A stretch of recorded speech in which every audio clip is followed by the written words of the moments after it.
பொரியல் எப்படி பண்ணுறதுன்னு பார்க்கலாம். காராமணியில் ப்ரோட்டீன் நிறைய இருக்குது. கன்சீவாக இருக்கிறவங்களும் சாப்பிட்லாம், ரொம்ப உடம்புக்கு நல்லது.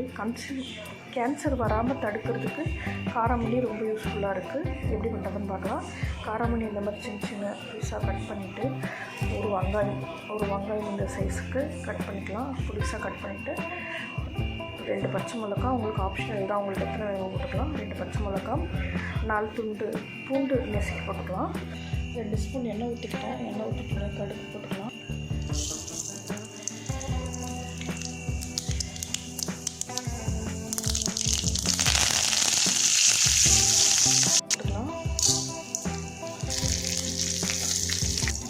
பச்சை மிளகா பொடிசாக நறுக்கினா வெங்காயம் வரும்.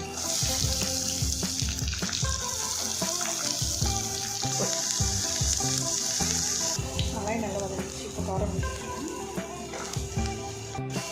போட்டு வச்சு ஒரு 2 நிமிஷம் நல்லா வச்சுக்கலாம். ஓரளவுக்கு வதங்கிடுச்சு. இப்போ மஞ்சள் ஒரு ஸ்பூன் போட்டுக்கலாம். கொஞ்சம் அளவுக்கு மஞ்சள்.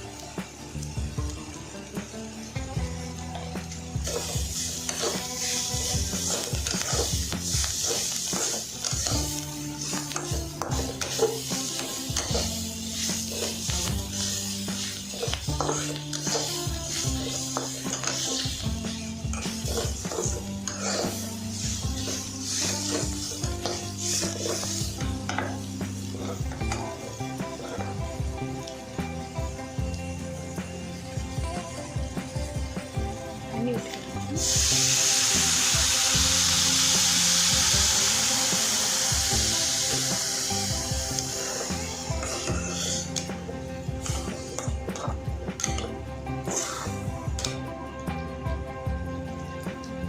தண்ணி போதும் இந்த அளவுக்கு. நம்ம மூடி வச்சு வேக வச்சுக்கலாம். நாளைக்கு தேங்காய் திருவி எடுத்துக்கலாம். நல்லா வெந்துருச்சு. இப்போ தேங்காய் திருவிட்டு அதை கலந்துடலாம்.